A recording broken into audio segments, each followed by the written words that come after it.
Hello friends, welcome back to your channel Accounts Guru. Myself Dr. Vikas Vijay, author of Together with Accountancy and Business Studies. ये है day 1 challenge का video number 4 यानी part 4, जहां पर कि हम discuss करने वाले हैं एनालिसिस बुक के यानी ratio cash flow chapter 1 and 2 के ब्यूटीफुल 18 क्वेश्चन, और ये हो जाएंगे हमारे 81 क्वेश्चन। 63 हम ऑलरेडी डिस्कस कर चुके हैं, बट उनमें से एक क्वेश्चन नंबर 54 रह गया था। चैट बॉक्स में आपने लिखा था, पहले 54 क्वेश्चन डिस्कस करेंगे और देन बाकी के 18 क्वेश्चन एनालिसिस बुक के। फाइन, तो चलिए शुरू करते हैं। और आई होप ये एफर्ट्स अच्छे लग रहे हैं। जो टीचर्स मेंटर्स, अगर आपको ये मेहनत अच्छी लग रही है तो do share with the student, do like subscribe, ताकि ज़्यादा से ज़्यादा बच्चों के अच्छे मार्क्स आएँ। तो यहाँ पे क्वेश्चन नंबर 54 है जो रह गया था, और बच्चों ने बताया कि सर एक 54 स्किप हो गया है, तो लेट अस डिस्कस 54। अगर ये स्किप हो जाता तो मुझे बहुत दुख होता। थैंक यू जिन स्टूडेंट्स ने इसको हाईलाइट किया, बिकॉज यहाँ 54 question retirement of a partner का क्वेश्चन है, और यहाँ पर अनरिकॉर्डेड एसेट का नॉलेज चेक हो रहा है कि क्या अनरिकॉर्डेड एसेट अगर गिवन है तो उसकी ट्रीटमेंट क्या होती है, उसका इम्पैक्ट क्या पड़ता है, और अगर वो अनरिकॉर्डेड एसेट एक रिटायरिंग पार्टनर लेके चले जाए तो उसको फिर बैलेंस अमाउंट कितना पे करना पड़ता है। तो ब्यूटीफुल क्वेश्चन है, ध्यान से पढ़ते हैं। एलपीजी आर इक्वल पार्टनर्स और कैपिटल हैं 30, 20, 10 respectively on 1 April 2021। On the same day P retires, तो सबसे पहले यहाँ पी रिटायर उसको सर्कल कर लीजिएगा, और पी का रिटायरिंग का जो कैपिटल अमाउंट है वो है 20,000। P retires and took away an unrecorded investment of 18,000 at 12,000, यानी 18,000 का एक अनरिकॉर्डेड एसेट था जो कि आपने 12,000 में ले लिया। आपने ये बताना है अब बैलेंस अमाउंट कितना पे करना है आपको पी को, ठीक है ना। तो अब आप बताइए क्या है आपका आंसर। पॉज कीजिए, पहले सोचिए, फिर मैच करेंगे आंसर। तो 20,000 देने थे, एक अनरिकॉर्डेड एसेट लेके चला गया, वो भी उसकी जो वैल्यू थी वो थी 18,000, और लेके चला गया वो 12,000 में। तो अगर आपने आंसर सोच लिया तो कई बच्चे सोच रहे होंगे 20,000 में से 18 माइनस कर दें तो 2,000 आंसर आना चाहिए, रिमेनिंग बैलेंस अमाउंट पे करना है, वो ऑप्शन में नहीं है। कई लोग सोच रहे होंगे 20 में से 12,000 माइनस कर दें, यानी 12,000 वाला तो अनरिकॉर्ड एसेट ले गया, तो 8,000 बच गए। तो कई बच्चे कहेंगे B is the right answer. अगर ऑनेस्टी के साथ लिखना कि हाँ सर मैंने भी यही सोचा था, क्योंकि जब आप कुछ चीज़ एडमिट करते हैं, लिखते हैं, तो जो हमारा सबकॉन्शियस माइंड है उसको पकड़ लेता है और बोर्ड एग्जाम में वो गलती को करने से रोक देता है। बट कई लोग गलती करने के बाद भी जब एक्सेप्ट नहीं करते हैं, वो सेम गलती एग्जाम में करते हैं। तो जिन्होंने 8,000 सोचा B, write on I in the chat box कि सर मैंने भी 8 सोचा था। बट यहाँ पर बहुत खतरनाक बात है जो अब आपको एग्जाम में हेल्प करेगी। वो क्या बात है कि भाई यहाँ तो 20,000 सिर्फ कैपिटल है, क्या आप रिटायरिंग पार्टनर को सिर्फ कैपिटल देंगे? नहीं सर, उसकी गुडविल, उसका जनरल रिजर्व, सब चीज़ें तो ऐड करते थे जो कैपिटल अकाउंट के क्रेडिट साइड में। तो यहाँ पर जो अनरिकॉर्डेड एसेट है वो रीवेल का पार्ट है, और रीवेल के अंदर वो कहाँ जाएगा? आप कहेंगे सर अनरिकॉर्डेड एसेट रीवेल के क्रेडिट साइड पे जाता है, इंक्रीज इन एसेट। तो ये 12,000 से प्रॉफिट बढ़ गया रीवेल का, और प्रॉफिट बढ़ गया तो वो बटा होगा एलपीजी में। रेशियो यहाँ गिवन है, देख के बताइए। नहीं, तो यहाँ पर क्या है, हाँ इक्वल पार्टनर्स है, नहीं भी होता तो हम इसको इक्वल लेते। तो यहाँ पर 1:1 रेशियो में बांट देंगे, तो सबका आया 4-4 हज़ार रुपये। तो मेरा आपसे ये क्वेश्चन है कि जो पी है उसका शेयर 4,000 का रीवेल प्रॉफिट, वो भी तो ऐड करेंगे इस 20,000 में। तो 20,000 तो उसका कैपिटल था, मगर जो रीवेल का प्रॉफिट है 4,000, वो भी तो ऐड करेंगे ना रीवेल प्रॉफिट। तो टोटल हो गया 24,000। 24 में से अब हम माइनस करेंगे एसेट की एग्रीड वैल्यू, या जितना भी प्राइस हमें जो माने हैं वो 12,000 में माना है। तो 24,000 में से 12,000 का एसेट माइनस करेंगे, और अब बैलेंस आएगा हमारा ए। तो right answer is a, note कर लीजिए। तो ये था क्वेश्चन नंबर 54। ब्यूटीफुल क्वेश्चन था, इसलिए मैंने इसको डिटेल में एक्सप्लेन किया। कभी भी अनरिकॉर्डेड एसेट होगा वो पहले रीवेल में जाएगा और फिर उसके थ्रू पार्टनर से बटेगा। अगर यही क्वेश्चन में 3 मार्क का क्वेश्चन मैं बना दूं और बोलूं राइट जनरल एंट्रीज, तो जनरल एंट्रीज के केस में पहली जनरल एंट्री बनेगी investment account debit to reval account, first entry.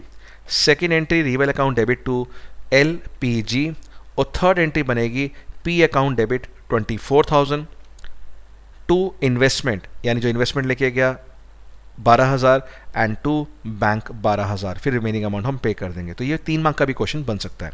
चलिए अब बढ़ते हैं हम हमारे जो आज का था पार्ट 4, और पार्ट 4 में हम डिस्कस करने वाले हैं एनालिसिस के क्वेश्चन, वो भी हमारे 18 क्वेश्चन। तो चलिए पहला क्वेश्चन आपके सामने है, बताइए refund of income tax for a financial company is shown under dash. एक फाइनेंशियल कंपनी है और फाइनेंशियल कंपनी को रिफंड ऑफ टैक्स आ रहा है, तो वो कहाँ पे शो होगा? कई लोग सोचेंगे कि फाइनेंस कॉस्ट है, बट बिल्कुल भी नहीं। कई लोग सोचेंगे अदर एक्सपेंस है, बिल्कुल भी नहीं। कई लोग सोचेंगे एम्प्लॉय बेनिफिट है, बिल्कुल भी नहीं, कि एम्प्लॉय से रिलेटेड तो बिल्कुल भी नहीं है। तो क्या बचा, क्या बचा हमारा अदर इनकम। तो ये फिनेंशियल कंपनी के लिए रिफंड ऑफ टैक्स आपको जो वापस मिलेगा उसके लिए क्या है, other income. Next, current maturity of long term डेप्ट, यानी कोई डिबेंचर्स हैं 10 ईयर्स के लिए आपने इशू किए थे और आज 10th ईयर आ गया, वापस करना है। तो जो पैसा लॉन्ग टर्म मैच्योरिटी का था जिसको हम नॉन करंट लायबिलिटी मान रहे थे, अब करंट मैच्योरिटी है। इसका मीनिंग क्या है, करंट मैच्योरिटी मतलब विद इन दी 12 मंथ्स और within the operating cycle you have to पे।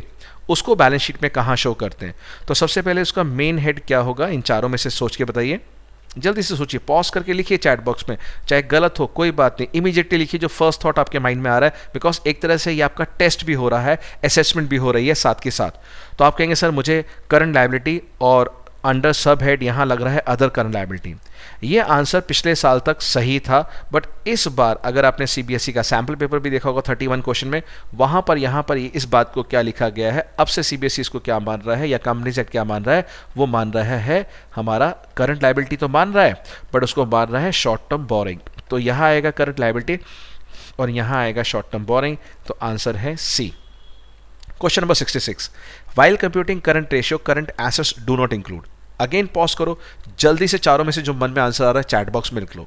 ये एक्सरसाइज है, ब्यूटीफुल एक्सरसाइज, उसका मैजिक देखेंगे आप बोर्ड एग्जाम में। जल्दी से करंट रेशियो निकालते टाइम करंट एसेट्स में क्या इंक्लूड नहीं करते, और पॉज करने के बाद अगर आपने आगे फॉरवर्ड कर दिया है वीडियो, तो हो सकता है आपने आंसर सोचा हो और नहीं भी किया, तो मन में आपके आंसर आ रहा था A, loose tool and storage and space, जो कि इन्वेंट्री से हम इसको एक्सक्लूड कर देते हैं। हाँ है ना, प्रॉमिस बताइए, ऑनेस्टी के साथ बताइए।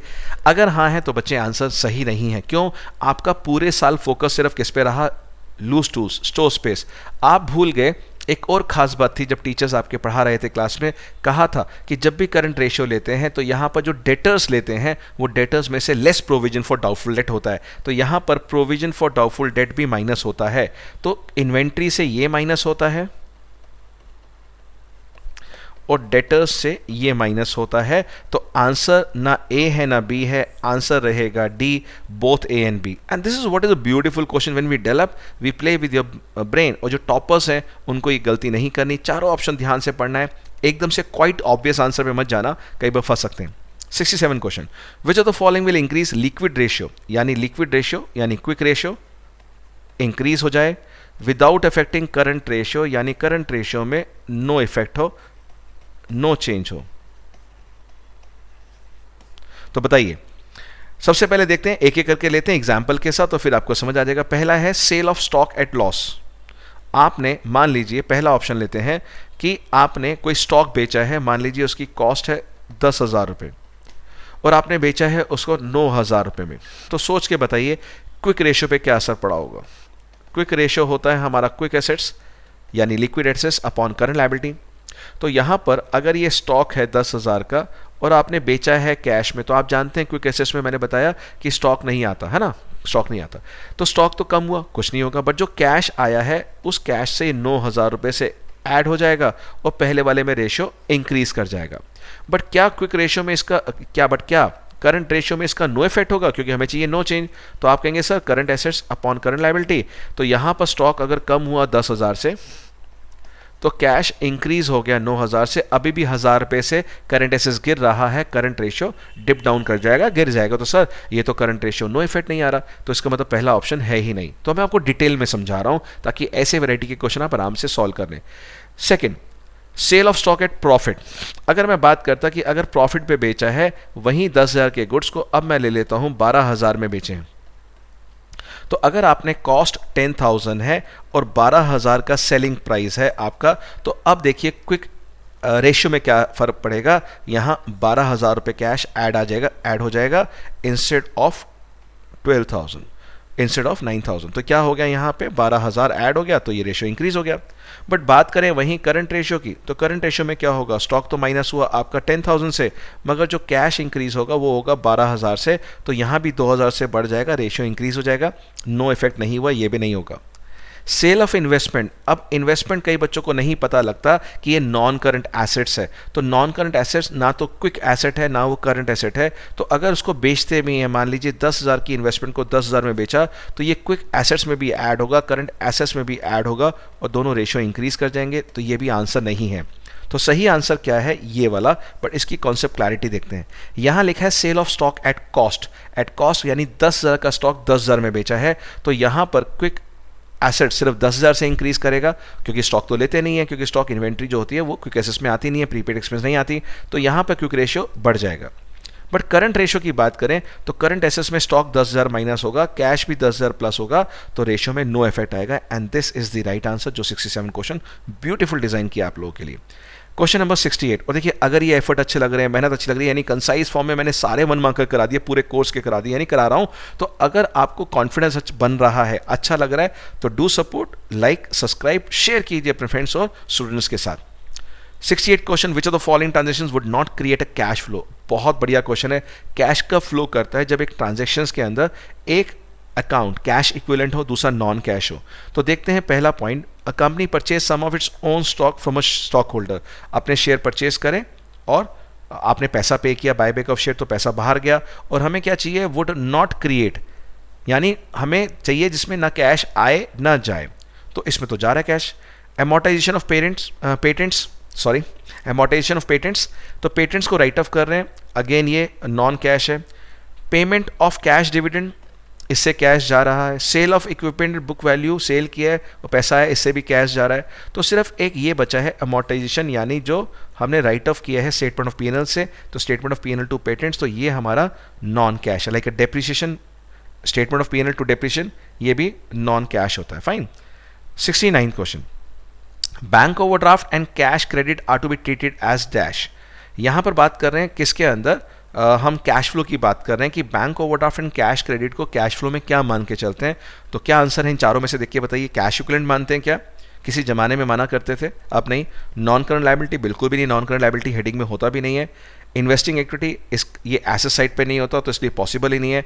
और then we have got a financing activity, तो यस, इसका आंसर और मेरा मैच करना चाहिए डी, फाइनेंसिंग से। चेक करके बताइए क्या आपका आंसर मैच कर रहा है।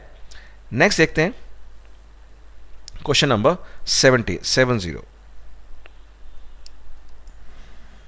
So the proprietary ratio of a firm, हम 70 which one of the following would be considered a use of cash for the purpose of constructing a statement of cash flow. आपने बताना है कि यहां पर कैश फ्लो बनाते time इनमें से कौन सी चारों में से कैश यूज होगा, यानी पैसा बाहर जाएगा, ठीक है ना, आउटफ्लो। तो आप देख के बताइए कहां पर आउटफ्लो है। अगर अकाउंट्स रिसीवेबल में क्या आता है, डेटर्स और बिल्स रिसीवेबल आते हैं। अगर ये गिर रहे हैं, अगर 20,000 से 15,000 हो रहे हैं, 5,000 कम हो गए डेटर्स, तो क्या मानेंगे, डेटर्स ने पैसा हमें पे किया है, ठीक है ना, रिसीव हुआ है। कई बच्चे बोलेंगे सर बैड डेट्स भी हो सकता है, तो नेगेटिव नहीं सोचना, पॉजिटिव सोचना है कि नॉर्मल सिचुएशन में जब डेटर्स कम होते हैं तो नॉर्मली क्या होता है, वो कैश रिसीव है, तो इसमें पैसा इनफ्लो होगा, तो ये आंसर नहीं हो सकता। Increase in accounts payable, again accounts payable है, करंट लायबिलिटीज़ है। करंट लायबिलिटीज़ भी जब इंक्रीज करती हैं तो कॉन्सेप्चुअली अगर देखें तो हमारे पास कैश इनफ्लो हो रहा है, ये भी क्या है, इनफ्लो है। डिक्रीज इन पब्लिक डिपॉजिट्स, यानी पैसा आ रहा है, ये भी इनफ्लो हो रहा है। And increase in share capital, okay, यहाँ पे डिक्रीज है, यहाँ डिक्रीज है तो पैसा आउटफ्लो हो रहा है। And increase in share capital बढ़ रहा है तो पैसा इनफ्लो हो रहा है। तो अगर आप देखें हम, तो पब्लिक डिपॉजिट डिक्रीज मतलब हमने पैसा रीपे किया है, ये हमारी पेमेंट है, और अगर पेमेंट है तो क्या होगा, आउटफ्लो होगा, तो answer should be C. I hope आपका आंसर मैच कर रहा है हमारे साथ। Question number 71, the proprietary ratio is 62%, which of the following transaction would not, ये बड़ा इंपॉर्टेंट होता है, वुड रिजल्ट या would not result in increase in the ratio. इनमें से कब प्रोप्राइटरी रेशियो नहीं इंक्रीज होगा, यानी डिक्रीज करेगा। फॉर्मूला क्या होता है प्रोप्राइटरी रेशियो का आपका, प्रोप्राइटरी फंड यानी इक्विटी अपॉन टोटल एसेट्स। अब शेयर्स इशू कर रहे हैं, अगर शेयर्स इशू करेंगे तो हमारा क्या बढ़ेगा, न्यूमरेटर बढ़ेगा, और न्यूमरेटर बढ़ने से रेशियो इंक्रीज होगा। हमें चाहिए कब इंक्रीज नहीं करेगा, तो ये आंसर नहीं है। Conversion of debentures into preference share, again हमारे प्रेफरेंस शेयर इंक्रीज हो रहे हैं तो भी ये रेशियो बढ़ेगा। रीपेमेंट ऑफ पब्लिक डिपॉजिट, पैसा पे कर रहे हैं आप, तो यहां पे देखिए क्या होगा, क्या इससे फ़र्क पड़ेगा पब्लिक डिपॉजिट से? और लास्ट में है तो यहाँ पे भी कि देख रहे हैं आप पब्लिक डिपॉजिट पे कर रहे हैं तो हमारा कैश कम हो रहा है, डिनोमिनेटर कम होगा, डिनोमिनेटर कम होने से भी रेशियो क्या होगा, इंक्रीज करेगा, तो थर्ड भी नहीं हो सकता। Purchase of goods on credit, अगर हमने गुड्स परचेज किए हैं क्रेडिट पे, अगर हमने गुड्स परचेज किए हैं क्रेडिट पे तो गुड्स आए वो ना इक्विटी है ना टोटल एसेट है, हाँ टोटल एसेट है, यस। और उधार पे लिए, किस पे लिए, उधार पे, तो गुड्स के आने से हमारा यहाँ बढ़ जाएगा भाई, यहाँ गुड्स बढ़ गए, और उधार पे लिए तो इक्विटी नहीं इंक्रीज हुआ, कोई चेंज नहीं हुआ, तो यहाँ पर टोटल एसेट इंक्रीज कर रहा है, और डिनोमिनेटर अगर इंक्रीज कर जाएगा तो आपका रेशियो क्या होगा, वो रेशियो डिक्लाइन कर जाएगा। तो यहाँ पर D should be the right option. देख के बताइए क्या डी राइट ऑप्शन है? Good. Next 72 question, what will be the revenue from operation from the following. यहाँ पे हमें सेल्स ढूंढना है, सेल्स ढूंढना है। ओपनिंग स्टॉक गिवन है 4 लाख रुपीस, इन्वेंट्री टर्नओवर है 6 times, gross profit 20% on sale, हमें यही ढूंढना है। क्लोजिंग स्टॉक ट्वाइस है द ओपनिंग स्टॉक, हमें ओपनिंग स्टॉक गिवन है 4 लाख, उससे क्लोजिंग स्टॉक ट्वाइस है, तो ट्वाइस कितना हो गया, डबल हो गया, तो 8 लाख। अब इस इंफॉर्मेशन से आपने निकालना है कितनी है रेवेन्यू फ्रॉम ऑपरेशंस। तो देख के बताइए प्यारे बच्चों कैसे निकालेंगे आप लोग, जल्दी से फटाफट। तो अगर हम देखें हमारा इन्वेंट्री टर्नओवर 6 टाइम्स गिवन है, तो 6 is equal to what, cost of goods sold यानी cost of revenue upon average inventory या एवरेज स्टॉक। तो एवरेज स्टॉक कितना हो जाएगा, 4 + 8 12 lakh, 12 lakh divide by 2 is 6 lakh, और 6 लाख को 6 से मल्टीप्लाई करेंगे तो कॉस्ट ऑफ गुड्स सोल्ड आ गया 36 लाख। अब ग्रॉस प्रॉफिट है 20% ऑन सेल, आप सब जानते हैं 20% का मतलब क्या हुआ, 1/5 ऑन सेल, और गिवन है कॉस्ट, तो कॉस्ट में कन्वर्ट करने के लिए ऊपर 1 नीचे माइनस कर देंगे, तो 1/4 ऑफ कॉस्ट। जिनको ये नहीं आता वो नॉर्मल ट्रेडिशनल वे से कर लेंगे, let sale be X, GP is 20% of X, X minus 20% of X को टू कॉस्ट करके एक्स निकल जाएगा। बट यहाँ पे शॉर्टकट निकाल लेंगे, यहाँ पर 1/4 करेंगे 36 लाख का, तो वो आता है 9 लाख, तो हमारा ग्रॉस प्रॉफिट है 9 लाख, और कॉस्ट और ग्रॉस प्रॉफिट दोनों को ऐड करके हमारी आती है सेल, और वो है 45 लाख। तो यहाँ पर 45 lakh should be the right answer, and yes हमारा मैच कर रहा है। 73, which one of the following is not an objective of cash flow statement. इनमें चारों में से कौन सा ऑब्जेक्टिव नहीं है? पहला, क्या डिटरमाइन करना है net change in cash and cash equivalent, yes sir होता है। B, to determine source of cash and cash equivalent, बिल्कुल ठीक है।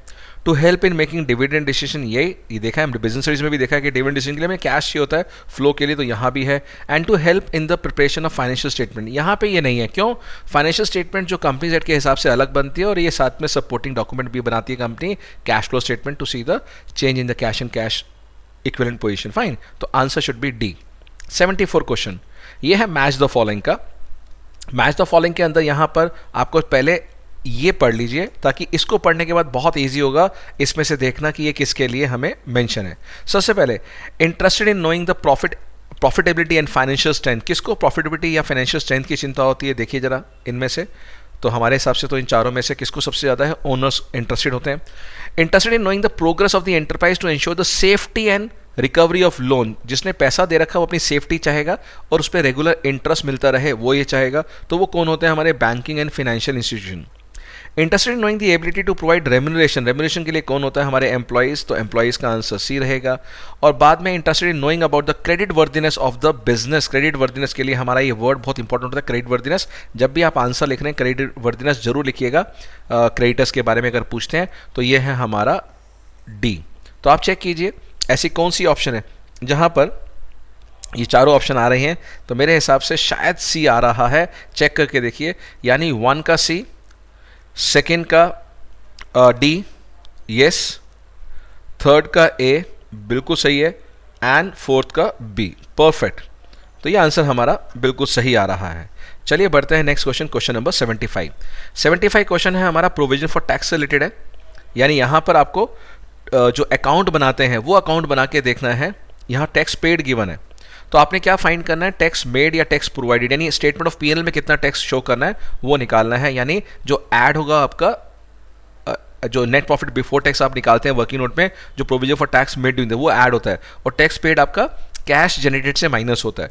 तो अकाउंट खोलेंगे आप लोग, प्रोविजन फॉर टैक्स में बीडी एनसीडी, तो चेक करके देखते हैं हमारा how much is the BD, and then we will put the tax paid. So we will put the tax paid and then we will find the balancing figure. तो ये 45,000 हो गया यहाँ पर। ओपनिंग बैलेंस हमारा है 1,40,000, क्लोजिंग बैलेंस है हमारा 1,50,000, और ये जो बैलेंसिंग फिगर आ गया ये आ गया हमारा 55,000। ये 55,000 हमारा आंसर बनता है D. Yes, D is the right answer, provision for tax made during the year. बात आती है नेक्स्ट 76 क्वेश्चन की। यहाँ पे करंट रेशियो है 0.75:1। What will be the effect on this ratio when current assets increase by 62,000 and current liability by 52,000। ये करके देखना पड़ेगा, वर्बली मत करना कि 70.75 है तो आप करंट एसेट्स को 75,000 ले लो, करंट लायबिलिटी को 1 लाख ले लो। और अब करंट एसेट्स इंक्रीज कर रहे हैं 62,000 से, तो आप ऐड कर लो और करंट लायबिलिटीज को नीचे ऐड कर लो। तो जल्दी देखिए, बताइए फटाफट कितना आपका रेशियो आ रहा है, करके बताइए जल्दी से, कैलकुलेट कीजिए और मुझे कैलकुलेट करके बताइए कितना है। टोटल 1,37 है अपॉन 1,52, 1,37 अपॉन 1,52, और ये आ रहा है 0.9:1 और रेशियो इंक्रीज कर रहा है। फाइन, तो ये भी आपका हो गया 76। क्वेश्चन नंबर 77 में हमें इंटरेस्ट कवरेज रेशियो निकालना है, और इंटरेस्ट कवरेज रेशियो का फॉर्मूला हमारा क्या होता है, profit before interest tax upon annual interest, fix charges जो हमारे इंटरेस्ट के होते हैं। तो प्रॉफिट बिफोर टैक्स के लिए प्रॉफिट हमारा आफ्टर टैक्स है 8 लाख रुपीज़, 4 लाख हमारा टैक्स है, और इंटरेस्ट हमारा है 15% ऑफ 10 लाख यानी 1,50,000। जल्दी से ऐड करके बताओ, 8 + 4 लाख + 1,50,000 ये होता है 13,50,000 अपॉन इंटरेस्ट यानी 1,50,000। तो इसको डिवाइड करके हमारा आ रहा है 9 टाइम्स। तो चेक करेंगे, answer is 9 times. 78 question, the operating profit ratio for the following information will be. कितना होगा इसमें से ऑपरेटिंग प्रॉफिट रेशियो। अब आपको ऑपरेटिंग प्रॉफिट निकालने के बच्चों 2 मेथड होने चाहिए। जब आप, एक होता है फॉरवर्ड मेथड, ये प्रॉफिट एंड लॉस अकाउंट है। अगर आप ग्रॉस प्रॉफिट से निकाल रहे हैं तो आप इसमें ऐड करते हैं operating income like commission receive, discount receive and minus operating expense, ठीक है ना। तो this plus this minus this. लेकिन अगर आपको नेट प्रॉफिट गिवन है तो आपको बैकवर्ड फॉर्मूला करना है, रिवर्स गेट डालना है, गलती का प्रायश्चित करना है, और यहां पर जो गलती से expenses, non operating expense minus हो चुके थे वो ऐड करना है। कौन से, loss on sale of fix assets, all the financial expenses, वो सब ऐड बैक करना है। और क्रेडिट साइड में जो हमारी नॉन ऑपरेटिंग इनकम होती हैं, नॉन ऑपरेटिंग इनकम कौन सी होती है हमारी, drip, dividend receive, rent receive, interest, profit on sale of asset, वो सब माइनस हो जाएंगी। तो net profit plus this minus this. तो यहां देखते हैं नेट प्रॉफिट हमारा कितना था, देखते हैं नेट प्रॉफिट हमारा है 7,10,000 का। तो चेक करो, 7,10,000 प्लस करेंगे हमारा इंटरेस्ट पेड ऑन डिवेंचर, क्योंकि ये नॉन ऑपरेटिंग एक्सपेंस है, financial expense, minus rent receive, ड्रिप का आर रेंट रिसीव है वो माइनस कर देंगे 50,000। तो 8 lakh minus 50 is equal to 7,50,000। तो 7,50,000 हमारा आ गया operating profit upon sales. Sales हमारी 25 लाख इंटू 100। तो देखिए क्या परसेंटेज आपकी आ रही है, तो निकाल के चेक करो क्या आपका 30% आ रहा है। तो 30% is the right answer. 79, which of the following transaction would result in inflow of cash. इन चारों में से कहां पे इनफ्लो ऑफ कैश होगा। आप सब जानते हैं कैश कब फ्लो करता है, अगेन जब एक ट्रांजेक्शन कैश इक्विवेलेंट हो, एक नॉन कैश हो। तो यहां देखते हैं कैश विड्रॉ किया बैंक से, तो एंट्री है कैश टू बैंक, कैश आया बैंक में रिड्यूस हो गया, दोनों कैश इक्विवेलेंट है तो no flow. Purchase of machinery worth 2 lakh rupees and issued a shares in consideration.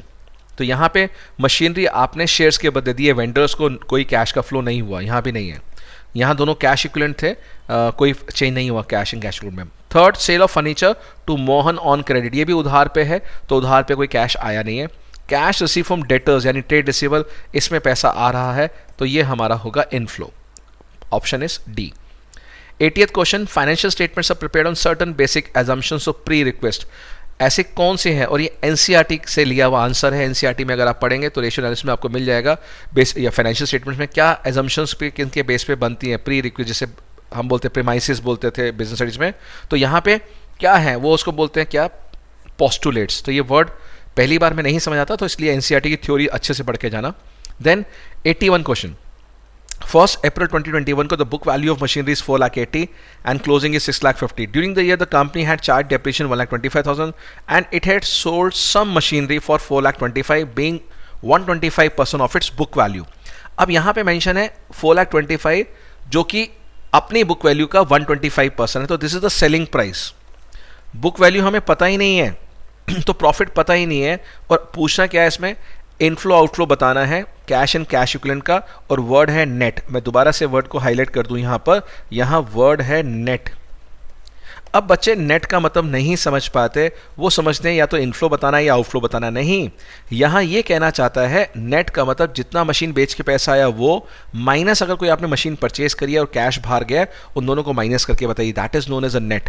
तो यहां पे क्या करना पड़ेगा, हमें मशीनरी अकाउंट बनाना पड़ेगा, और मशीनरी अकाउंट बना के देखते हैं क्या रहेगी हमारी इंफॉर्मेशन। तो सबसे पहले बीडी मशीनरी का है 4,80,000, सीडी आपका है 6,50,000।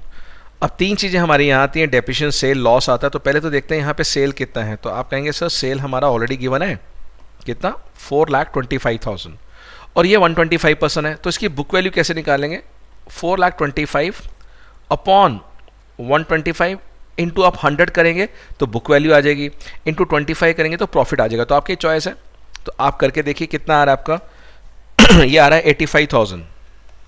तो 85,000 को आपने प्रॉफिट को यहाँ लिखना है, जो कि बच्चे भूल जाते हैं। नॉर्मल बड़े बड़े क्वेश्चन करते हुए याद रहता है, बट इस तरह के क्वेश्चन में उनको याद नहीं रहता कि प्रॉफिट को हमें यहाँ दिखाना है, बिकॉज हमें मशीनरी हमेशा किस पे बनानी होती है, कॉस्ट प्राइस पे, बुक वैल्यू पे। तो 425 में से 85 माइनस कर दिया तो अपने आप ही वो बुक वैल्यू पे आ गई है। देन और कोई आइटम बचा देखिए, बताओ जरा। अब यहाँ पे BD 480 और 85 है, टोटल कर लीजिए, जल्दी से टोटल करके बताओ कितना आ रहा है। क्वेश्चन में और क्या मेंशन है हमारे पास, और डेप्रीशिएशन हमने चार्ज करी है 1,25,000, तो 1,25,000 का डेप्रीशिएशन भी डाल दीजिए, और तीनों को ऐड कर लो, 125, 425, 6,50,000, 6 और 7, 7, 11, 11 एंड 25, 25, 50, 1 लाख, 12 लाख। तो ये 12 लाख है यहाँ पे। अब 12 लाख में से दोनों माइनस कर दीजिए, टू बैंक आ गया परचेज, और परचेज आ रहा है 6,35,000। ये कैसे आया, ये बैलेंसिंग फिगर होता है। कई बच्चे समझ नहीं पाते बैलेंसिंग फिगर, यानी जो आप लेजर को क्लोज करने के लिए करते हैं, क्रेडिट माइनस डेबिट या डेबिट माइनस क्रेडिट। अब बात ये थी, यहाँ क्वेश्चन में पूछा गया था कि आपने ये बताना है what is the net flow. तो नेट फ्लो में ये तो पैसा बाहर गया है, सेल में पैसा वापस आया है, तो आपने 6,35,000 में से ये 4,25,000 को माइनस करना है। तो 635 तो आउटफ्लो था, 425 प्लस था, करके बताएंगे नेट कितना आ रहा है। और नेट आ रहा है 2,10,000, माइनस बड़ा था, plus minus minus, sign of minus, तो it is outflow. The answer is B. तो प्यारे बच्चों, ये था डे 1 चैलेंज, और आई होप आपने बहुत एंजॉय किया होगा। अगेन एफर्ट अच्छे लगे तो do like, subscribe, comment box में लिखना आप कि कैसा लगा आपको ये एक्सपीरियंस। और ये 81 क्वेश्चन करने के बाद आई कैन एश्योर यू कि आप पूरे अच्छे से तैयार हैं। इसी पैटर्न पे और तैयारी कीजिए, इसी पैटर्न पे आपने 1 मार्कर थ्योरी क्वेश्चन को अच्छे से पढ़ना है। इसी तरह से जो रेशियो एनालिसिस के एप्लीकेशन बेस्ड क्वेश्चन है, इंक्रीज डिक्रीज, हो सकता है वो ऑपरेटिंग रेशियो में आ जाए, हो सकता है वो डेट इक्विटी में आ जाए, और भी बेहतर तरीके से आपने तैयारी करनी है। पूरा का पूरा मैंने कोशिश करके आपको कंटेंट दे दिया है। So all the best wishes for the your examination, और अदर डे 2 चैलेंज के लिए मिलते हैं जल्दी। Bye bye, take care, God bless you all.